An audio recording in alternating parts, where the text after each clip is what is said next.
સુખદેવજી મહારાજ ગુરુ સ્વરૂપ ધારણ કરી અને પરીક્ષિતને કથા સંભળાવવા આવ્યા છે. અને જો ગુરુ કરવામાં કોઈ દિવસ ઉતાવળ નહીં કરતા કે આનું બહુ મોટું નામ છે તો લાવો ગુરુ કરી લો.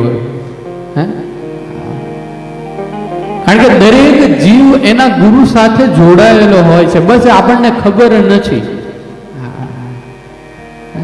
પણ ગુરુ મહારાજને તો ખબર છે. એટલે જ્યારે આપણામાં પાત્રતા આવશે, આપણામાં યોગ્યતા આવશે ને આપણો સમય આવશે એટલે ગુરુ સામેથી આવશે. ત્યાં સુધી આપણે શું કરવાનું છે?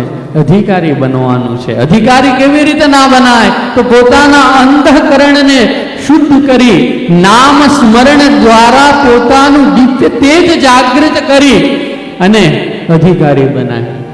એટલે આપણે કથાઓ સાંભળવાની છે, સત્સંગ સાંભળવાના છે, નામ સ્મરણ કરવાનું છે. કારણ કે કળિયુગના હજારો ગુણ, માફ કરજો, કળિયુગના હજારો દોષ ભાગવતજીમાં વર્ણવ્યા છે, પણ એનો એક સૌથી મોટો ગુણ કીધો.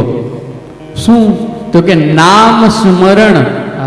આ એક આધાર ઉપર કળિયુગને જીતી શકાય. ખાલી નામ સ્મરણ જ કરવાનું છે, જેનું આપને પ્રિય લાગે એનું.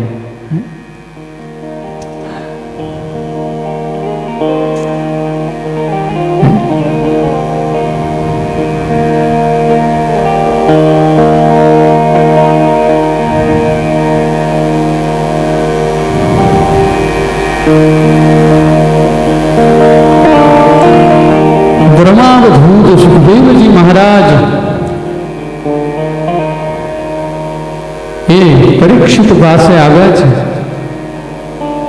અને આજ પરીક્ષિતની યોગ્યતા, પરીક્ષિતની પાત્રતાનું પ્રમાણ છે કે પરીક્ષિત યોગ્ય શિષ્ય છે. જોવો, શિષ્ય, વિદ્યાર્થી નહીં. વિદ્યાર્થીમાં અને શિષ્યમાં બહુ અંતર.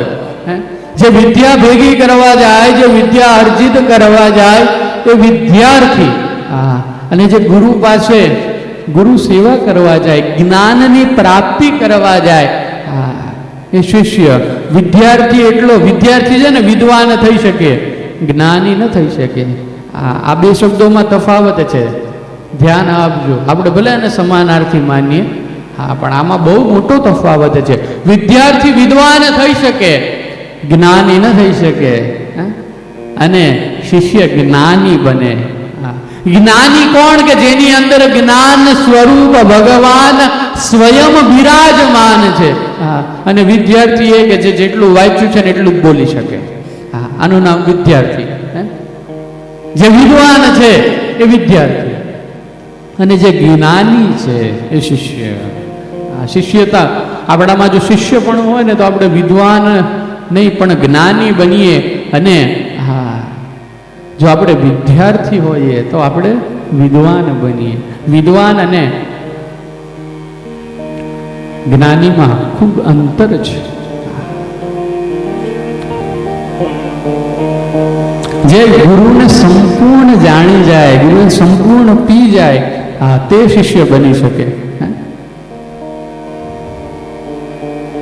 અને